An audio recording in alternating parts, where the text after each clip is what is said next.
Welcome to Secrets of a Food Stylist. I am Ashton Keefe, and today I am teaching you one of the prettiest meals that you could ever make.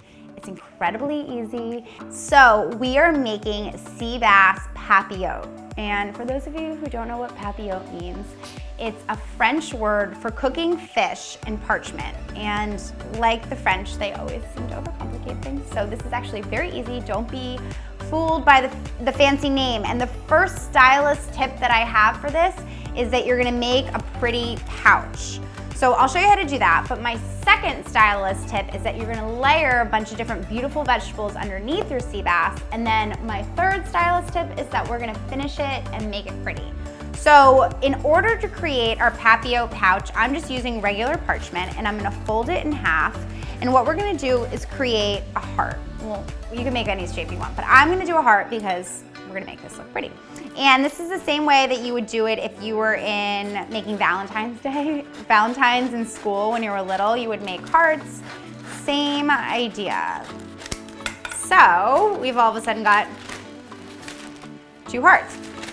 And what I'm gonna do is lay my hearts down on my board, just like this. Actually, you know what? I'm gonna lay them on my sheet tray. And what we're gonna do is we're gonna fill one side of each heart. Those are gonna sit right there while I get my ingredients ready for stylist tip number 2, which is layering my ingredients. So I think citrus always goes really well with any kind of seafood, and we're gonna use an orange here. So I'm just gonna slice my orange super thin. And I'm keeping the skin on my orange because we're not necessarily gonna eat the orange. You absolutely can. But what it's gonna do is permeate all of those citrus flavors into my fish. So I'll lay 3 on the bottom. I'll do 2 here because you don't need to make them exactly the same. And then I'll use this to finish it at the end. And then I'm gonna use beets. And a lot of people are mystified by beets or don't like to use beets because it takes a long time for them to cook in the oven. And you can also save these for like stocks or soup or pesto. A lot of people are mystified by beets because they have to cook in the oven for a really long time. So I like to take an ingredient that people do not like and show them a way to use it in a much simpler way. And that is with my mandolin. So if you don't have a mandolin, that's quite all right. You can use a knife. But I like a mandolin for something like this, especially shaved beets. So I'm gonna take my beets and I'm literally just gonna shave them on the mandolin, just like this. I'll do a couple, maybe about half of each beet. And you'll see like these beautiful little shreds come up for the beet. So I'm gonna do golden beet, and I'm also gonna do my red beet. And you see, I did my golden one before I did my red one so that it didn't make my golden beet all red. Beets are beets. So we're just gonna go like this. Get a couple more of these. Same idea. You have to be careful with the mandolin. It's very, very sharp. Every chef has got a story about a mandolin. So, okay, so I've got my beet slices there. And you'll see they're nice little pretty pieces. So I'm just gonna layer them like this. And you can make circles with them. You can make little pieces just like this. But because the beet is so thin, it's gonna cook in the oven very fast. You can actually eat these raw as well. So I'm just gonna layer them just like this. And this is absolutely the definition of eating pretty. This is like spa food 101 because very little fat is used to produce these. And you'll see we're eating with lots of colors and lots of textures. And I'm just gonna layer those. My beet hands are getting that all. Splash, okay, a couple more. And now I've got my sea bass. So I've got 2 4-ounce fillets of sea bass. You can use any fish you want. This just looked the freshest. And what I'm gonna do is I'm gonna place them right on there, right on there. I season this with olive oil and salt and dill. So dill goes incredibly well with fish. It's kind of like one of those natural marriages. And I'm just gonna go, get on your pretty toes, get a little olive oil in there. Again, you could do butter, you could completely omit it. I just like a little bit of olive oil in there for shine, and salt, because you need salt. Fish loves salt. And just give it a nice little sprinkle. Both of those.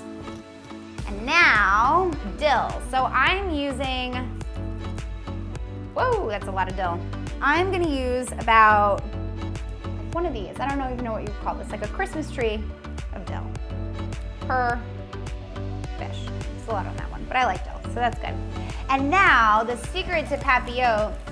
So we've had our first stylist secret, which is our beautiful heart. Our second stylist secret is layering. You guys will see all those beautiful layers. And then I'm gonna wrap this up just like a present.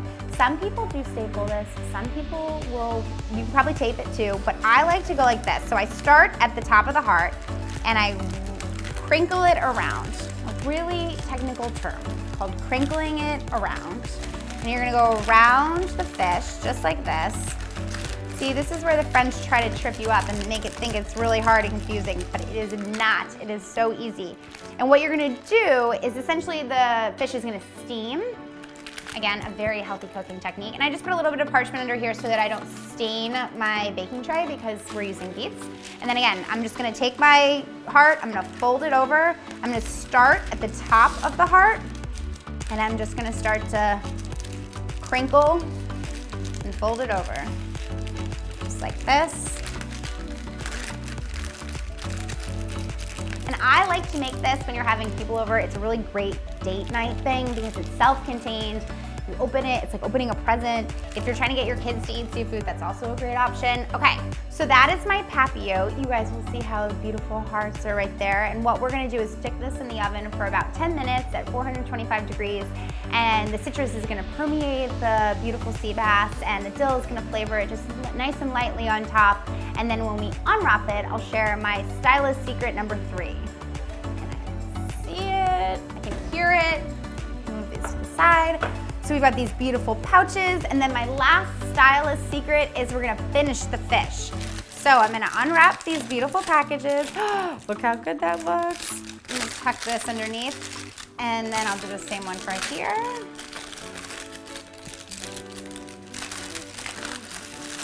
Awesome. So the best part about this is that it already looks really pretty. I like to serve the actual package on the plate, just like this. So let me just move these over. I like my dill to be nice and fresh. So I'm gonna take off the old dill. And again, of course, you can eat this. And I'm just gonna put another fresh sprig of dill right on top of my fish. I'm gonna add a little bit of sliced radish for crunch. If I can get this off. Just take the bottom of this radish off. And again, I'm gonna use the mandolin for this and do a couple thin slices of radish. See how good that looks.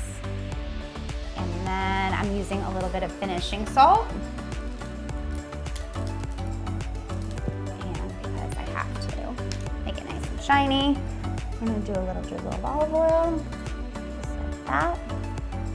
And if that is not the definition of eating pretty, I do not know what is. This is a clean, beautiful dish. You can use whatever vegetables or fruit you have on hand. And it is really the epitome of a stylist's dream. So I hope you take these stylist secrets and use them in your own home for your own fish Papillote.